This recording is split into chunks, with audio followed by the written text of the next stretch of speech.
Hello students. आज हम लोग पढ़ेंगे समांतर श्रेणी। समांतर श्रेणी होता क्या है, इन्हें इंग्लिश मैथमेटिक प्रोग्रेशन कहते हैं। समांतर श्रेणी पढ़ने से पहले हम पहले समझते हैं अनुक्रम सीक्वेंस। इसको हमने पहले भी पिछली कक्षाओं में पढ़ा भी होगा। जैसे आपको एक पैटर्न दे दिया जाता था,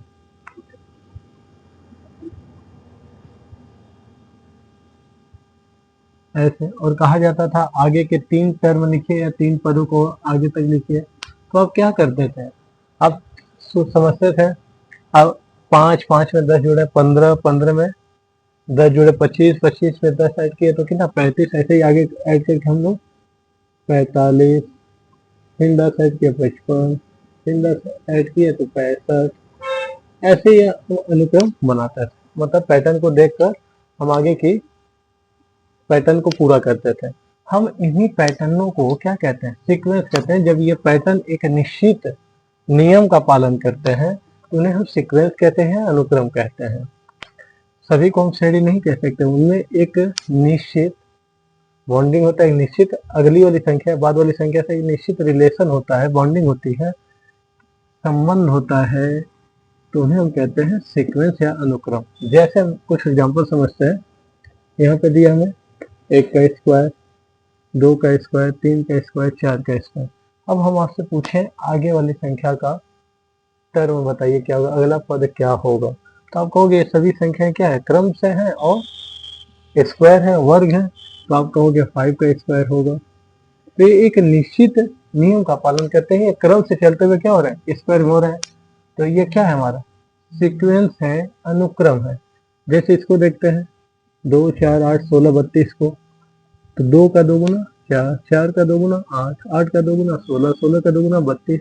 ऐसे अगर हम आपसे पूछे अगला अगला टर्म बताइए क्या होगा, तो आप कहोगे कि 32 से सब दोगुना हो रहा है, तो 32 का दोगुना कितना होगा, 64 होगा। ऐसे इसमें देखते हैं 7 10 13 16 19। अगर हम आपसे इसमें पूछे अगला टर्म बताए तो आप कहोगे 7 में 3 जोड़े हैं 10, 10 में 3 जोड़े हैं 13, 13 में 3 जोड़े हैं 16, 16 में 3 जोड़े हैं 19। ऐसे ही आगे भी 3 जोड़ेंगे तो क्या होगा, 22 होगा। इसको देखते हैं, इसमें एक निश्चित संख्या घटाव है। 50 में 5 घटाए 45, 45 में से 5 घटाए 40, 40 में से 5 घटाए 35, 35 में से 5 घटाए 30। अब अगर पूछा जाए अगली संख्या बताइए, अगला पद बताइए, तो आप कहोगे इसमें से भी 5 घटा दीजिए, आ जाएगा। तो ये एक निश्चित नियम को पालन करते हुए सीढ़ी बना हुआ है, अनुक्रम बना हुआ है। इन्हीं अनुक्रम जब ये अनुक्रम, ये श्रेणियां जब एक निश्चित तरीके से बनाई जाती है, कि निश्चित ये जितनी भी संख्या निश्चित नियम के अनुसार रखे जाते हैं, उन्हें को हम अनुक्रम या सीक्वेंस कहते हैं। इन्हीं अनुक्रमों का एक भाग होता है समांतर श्रेणी, जो हम लोग के बोर्ड एग्जाम में है, बोर्ड एग्जाम में आएगा। ये क्लास 10th में एक चैप्टर है समांतर श्रेणी, जिन्हें इंग्लिश हम क्या कहते हैं, अरिथमेटिक प्रोग्रेशन। ऐसा अनुक्रम जो एक निश्चित संख्या के जोड़ या घटाव से बनी हो। क्या कह रहा है, ऐसा अनुक्रम जब एक निश्चित संख्या को जोड़ या घटाव से बनी हो, उसे हम कहते हैं एपी। एपी मतलब समांतर श्रेणी, अरिथमेटिक प्रोग्रेशन। जैसे इसी का हम उदाहरण लेते हैं। जैसे में 7 10 13 16 19, इस श्रेणी को आप देखेंगे तो एक निश्चित संख्या को जोड़कर हम आगे बढ़े हैं। 7 में 3 जोड़े हैं 10, ऐसे ही 10 में 3 जोड़े हैं 13, 13 में 3 जोड़े हैं 16, 16 में 3 जोड़े हैं 19, 19 में 3 जोड़े में कितना आएगा, 22। तो हमने देखा कि ये जब एक निश्चित संख्या जोड़ के हम अपना पैटर्न या ऐसे अनुक्रम बनाते हैं, वो क्या होता है, समांतर श्रेणी। एक निश्चित संख्या जोड़ भी सकते हैं और घटाते हुए भी बढ़ सकते हैं। तो ये निश्चित संख्या जोड़ के बनाया गया है। हाँ, यह प्रथम, सॉरी, निश्चित संख्या जब जोड़कर कोई श्रेणी आगे की तरफ बढ़े, या एक निश्चित संख्या घटा कर जब कोई श्रेणी आगे की तरफ बढ़ती है, तो ऐसे सीक्वेंस को हम क्या कहते हैं, समांतर श्रेणी कहते हैं। जैसे इसको भी देख लेते हैं। हमने दूसरा लिखा है 50 45 40 35 30, और हम आपसे कहें अगला टर्म निकाल। आप देखोगे कि एक निश्चित संख्या घटाया गया। 50 में से 5 घटाया गया, 45 में से 5 घटाया गया, ऐसे ही 35 40 में से 5 घटाया गया। 35 में से 5 घटाएं तो 30। ऐसे ही हम कहें अगला टर्म आता है तो आप कहोगे 30 में से भी हम 5 घटा के अगला निकाल लेंगे। अच्छा, तो ये जब निश्चित संख्या जोड़ा या घटाकर जोड़ या घटाकर हम कोई अनुक्रम बनाते हैं तो उसे हम क्या कहते हैं? समांतर श्रेणी कहते हैं, अर्थमेटिक प्रोग्रेशन कहते हैं। ये तो हो गया हमारा समांतर श्रेणी। समांतर श्रेणी में ये कुछ चीजें होते हैं, प्रथम पद, द्वितीय पद, तृतीय पद, चतुर्थ पद, ऐसे ही आगे जितने भी पद रहेंगे हम उनका नाम लेते जाते हैं। प्रथम पद को हम ए या A1 से लिखते हैं, द्वितीय पद को A2 से लिखते हैं, तृतीय पद को A3 से और चतुर्थ पद को A4 से। चतुर्थ पद को हम क्या कहते हैं? A4 से लिखते हैं। अब आते हैं समांतर श्रेणी के सबसे मुख्य बात जो सार्वंतर है, कॉमन डिफरेंस कहते हैं। सार्वंतर होता क्या है? जो हमें निश्चित संख्या जोड़ के या घटा कर आगे जो श्रेणी बनते हैं वही निश्चित संख्या को हम क्या कहते हैं? सार्वंतर कहते हैं। अब ये ज्ञात कैसे किया जाता है? इसी निश्चित संख्या को ही, निश्चित संख्या के जोड़ या घटाव को क्या कहते हैं? सार्वंतर कहते हैं। ये निश्चित संख्या क्या होता है, कैसे ज्ञात करते हैं? इसे हम डी से प्रदर्शित करते हैं। डी का फार्मूला होता है A2 माइनस A1 या डी बराबर A3 माइनस A2 या D equal to A4 minus A3। आप ऐसे ही आगे बढ़ सकते हैं। A2 का मतलब द्वितीय पद, A1 का मतलब प्रथम पद, ऐसे ही A3 का मतलब तृतीय पद, A2 का मतलब दूसरा पद, A4 का मतलब चतुर्थ या चौथा पद, A3 का मतलब तीसरा या तृतीय पद। यानी अगर हमें D ज्ञात करना हो तो हम क्या करेंगे? दूसरे में से पहला घटाएं या तीसरे में से दूसरा घटा दें या चौथे में से तीसरा घटा दें या पांचवें में से चौथा घटा दें तो हमें क्या मिल जाएगा? समांतर श्रेणी का सार्वंतर मिल जाता है, डी बढ़ जाता है।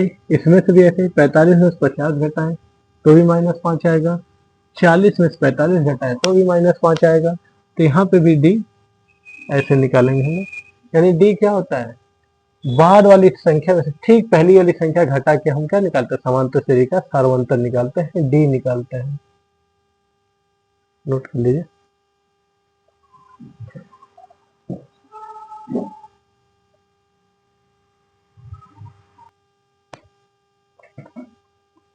अब हम लोग समझेंगे समांतर श्रेणी की पहचान। यानी अगर कोई श्रेणी समांतर, कोई श्रेणी दे दे, हमें कोई सीक्वेंस दे दे और हमें पहचानना समांतर श्रेणी है या नहीं बताना हो तो हम कैसे पहचानेंगे? समांतर श्रेणी की पहचान के लिए हम एक ही फार्मूले का यूज करेंगे, सार्वंतर।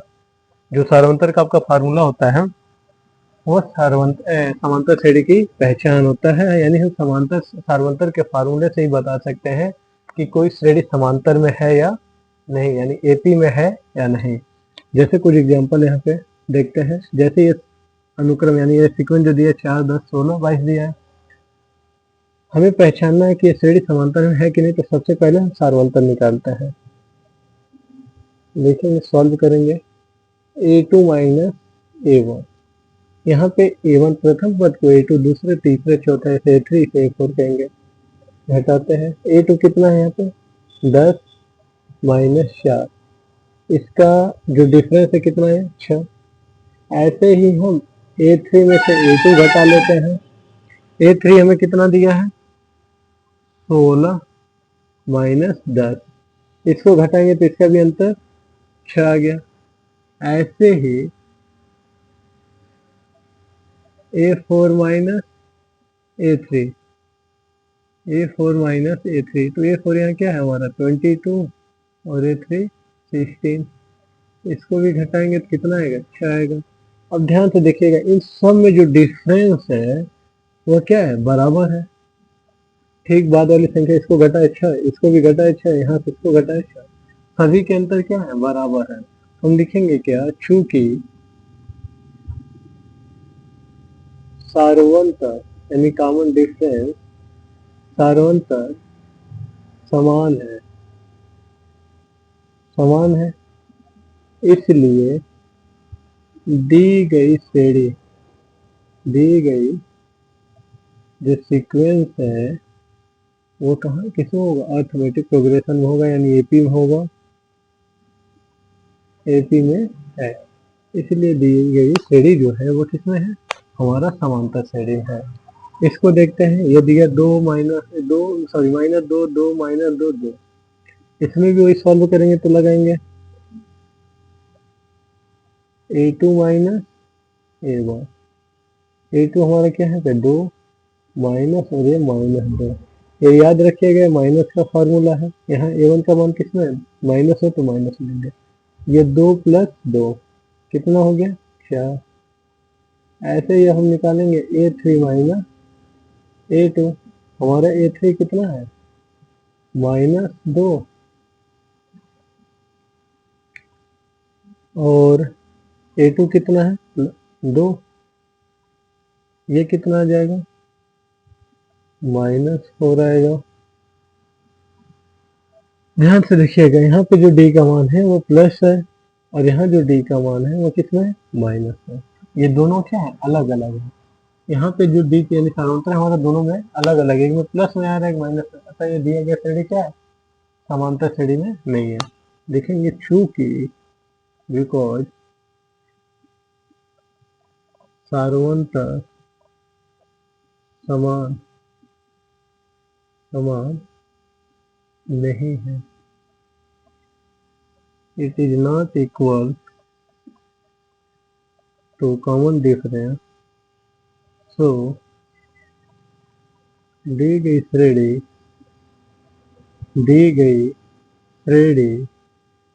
एपी में नहीं है, इट इज नॉट एपी। हम इस तरीके से पहचान सकते हैं कि कोई श्रेणी समांतर में है या नहीं। समांतर श्रेणी, अब अगला देखते हैं इसमें यहाँ पे भी हम सॉल्व करेंगे वही लगाएंगे। यहाँ पे भी एक श्रेणी देके कह रहे हैं समांतर है कि नहीं पहचान कीजिए। जब भी समांतर श्रेणी की पहचान हो तो हम इसी प्रकार से करेंगे, दूसरे में से पहला या तीसरे में से दूसरा घटा के देखते हैं। दूसरा यहाँ पे ए स्क्वायर है, प्रथम पद है, यहाँ पे देखते हैं ए क्यूब माइनस ए स्क्वायर।